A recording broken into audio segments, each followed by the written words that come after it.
એક દાતાર માગો ને અનેક દાતારના દર્શન થઈ જાય ઈ ધરા છે. બાકી આજના માણે એવા ગીતો સાંભળે છે, આજના યુવાનો એવા ગીતો આમ સાંભળીએ ને સાહેબ, મારો ભારત વર્ષનો યુવાન, મારો ભારત વર્ષની બેન દીકરી, મારો ભારત વર્ષનો બાળક કોઈ દી નબળા ગીત સાંભળે નહીં મારા બાપ. કારણ કે આ દેશ છે ને મર્યાદાનો દેશ છે, સંસ્કૃતિનો દેશ છે મારા બાપ. પણ અત્યારે તો આ કળિયુગના વાવ એવા આવ્યા છે, ભૂકા હતા જાતા રિયા, બીડીઓ ફૂકાય બહુ. અત્યારે તો હાહુ બિચારી ચૂલા ફૂકન વટ મારે વહુ. આ એનો જમાનો હોય. અત્યારે બુદ્ધિના કાર્ય કરે માણસ કળિયુગમાં, તમે જોજો હાવ બુદ્ધિ વાપરે માણસ. મારો મિત્ર છે ભોપો, હા એ છોકરો રમાડતો પણ 4 ફૂટનો લાંબો હતો. અલા મેં કીધું આ શું છે હાથમાં, હું લઈને બેઠો છે? મને કે મારો છોકરો છે. અલા મેં કીધું આટલો લાંબો છોકરો હોય? મેં કીધું કેટલા મહિના થયો? મને કે 1.5 મહિનાનો. એટલે 1.5 મહિનાનો 4 ફૂટનો છોકરો. મને કે આ બુદ્ધિ વાપરી. શું કર્યું કે રાતે દૂધીનું ઇન્જેક્શન આપી દીધું. હા બોલો, હવારમાં આવતો મોટો. શું માણસ બુદ્ધિના ગાળિયા કરે, તમે જોવો જ ખરા. અમારી બાજુ એક માજી હમણાં વાળ વળવતા હતા અને ચાંદીના પતરા જેવા વાળ હતા. વાળ વળવે, ઘૂંસળું વાળે, પછી વાટકીમાં ડાય બોલેલી, એ ડાયમાં બોલી બોલી તડકે હુકવતા હતા. મેં કીધું માજી આ વાળ આ ડાય છે ને માથામાં લગાવાય, આ ઘૂંસળા કરે કાળા વાળ ન કરાય. મને કે મારા દીકરા તને ખબર ન પડાય, આ તો ઘેર બેઠા ધંધો કરું. મેં કીધું શેનો ધંધો? મને કે ધોળા વાળ થઈ ગયા, વાળનો ભાવ 10,000 રૂપિયા છે, ધોળા વાળ કોઈ લેતું નથી એટલે કાળા કરી કરીને હું છું. આ જોવો ખરા સાહેબ, શું ઘરે બેઠા ધંધા કરે માણસ.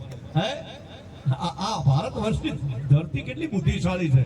માણસ એટલો બુદ્ધિનો ભંડારો હોય ને તો આ ભારત વર્ષની ધરતી, એમાં ગુજરાતના માણસ એટલો બધો બુદ્ધિશાળી. પણ મારા બાપ, અહીંયા મર્યાદાની વાત થાય, સંસ્કૃતિની વાત થાય. ભૂખ લાગે અને ખાવું પડે એને પ્રકૃતિ કહેવાય.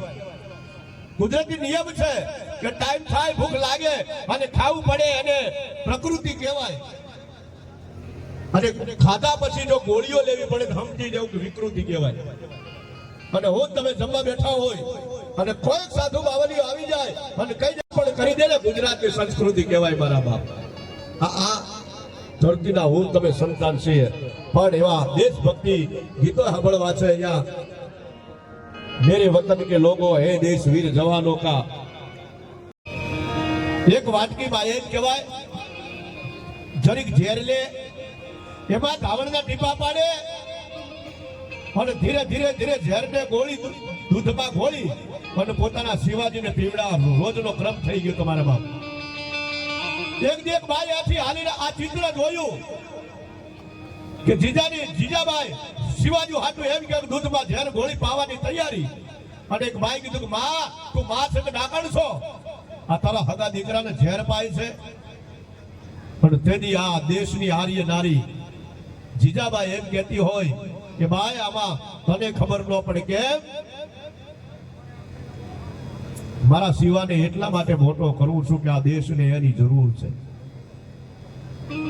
સાહેબ કદાચ તમારે શૂરવીર થવું હોય ને, બીજાને યાદ કરજો, ભગતસિંહને યાદ કરજો, સુભાષચંદ્ર બોઝને યાદ કરજો. તો કબીરવંતી એ કીધું કે બા ઘેર પાવાનું કારણ શું કે આ શિવાને હોડમાં છે અને બચાવવા